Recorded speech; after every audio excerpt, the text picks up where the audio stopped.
Hello fellow problem solvers! So they're going to be doing a practice number theory problem. That's an introductory number theory problem that I invite you to try out for about 10 to 20 minutes at the minimum. Ideally 40-ish to an hour and a half, hour and 20 minutes, especially if you're introductory to number theory or algebra, depending on how you want to view this. But not more than 2 hours.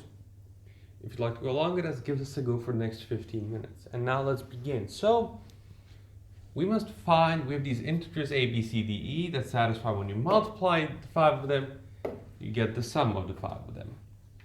And we must find the biggest possible value the biggest one of them can get to. Okay, so let's do a thing where we say, this is symmetric, right? This does, like, if I switch A and B, nothing changes, right? So we can say, let's assume without loss of generality that there's an ordering to these numbers, that they're all ordered like this. And given that they are integers, like given they're natural numbers, we have that e is greater than or equal to 1. I can assume an ordering, because say I had that e was greater than a. Say I had a is greater than or equal to b, greater than or equal to c, greater than or equal to d, but e is greater than or equal to a for some solution. I'll just switch the names of a and e.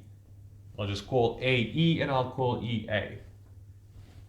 And I have this. That's why I can assume without loss of generality, or as they say, WLOG. So now with this, if you didn't have this idea already, I invite you to pause for another 2 to 3 minutes and push the problem further. And here's the next step. So now we need to estimate like one side as opposed to another. Which one of these sides feels bigger to you? To me, this side feels bigger.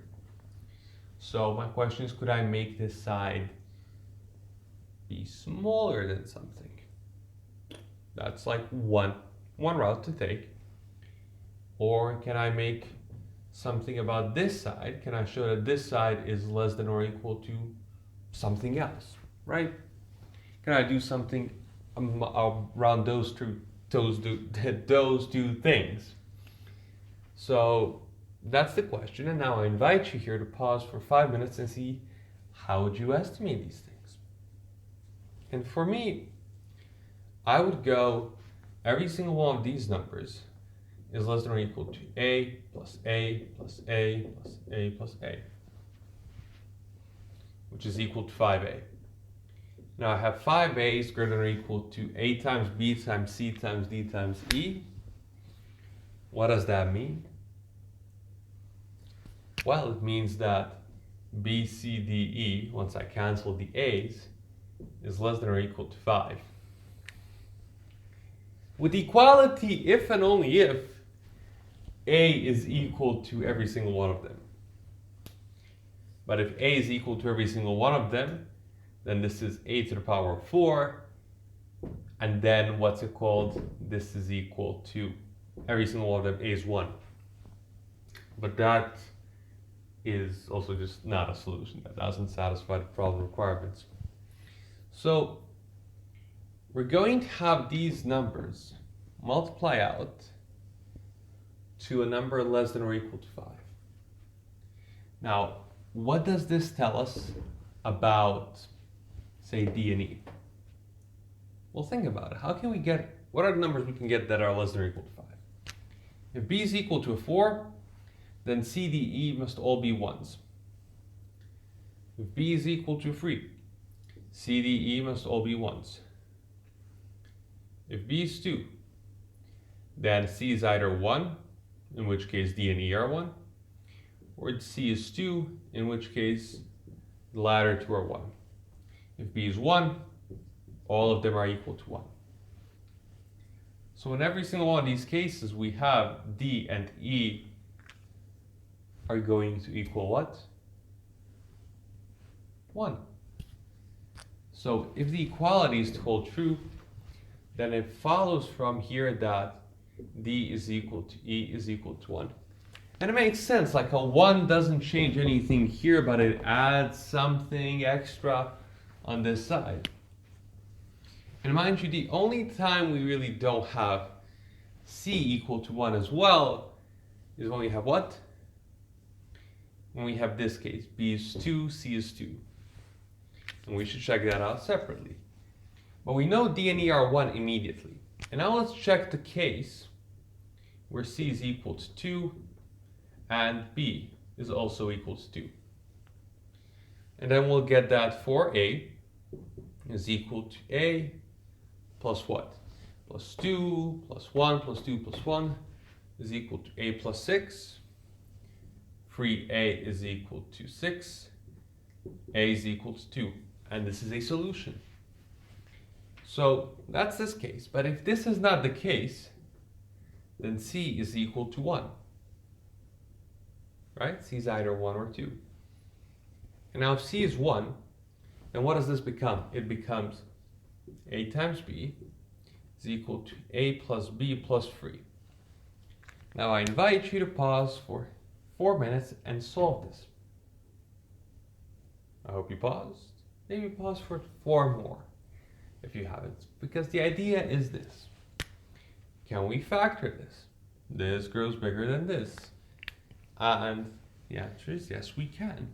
Yes, we can. So how are we ever going to factor this? Well, the idea is to say, how do I write this down? The best way, move a plus b on this side, and I get ab minus a minus b is equal to 3. This is a times b minus 1. Now I want to get b minus 1 here, so I need to add a 1 on both sides.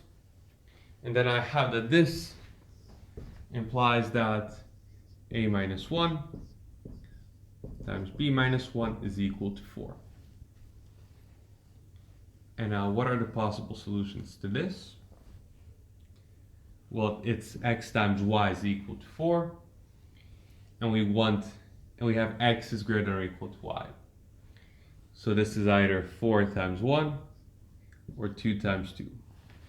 If it's a 2 times 2, but we want the biggest solution, so the biggest solution will be when a minus 1 is 4, in which case a will be 5, b will be 2, and we get that this, in fact, is the maximum a, b, c, d, e, the maximum a, b, c, d, e can take.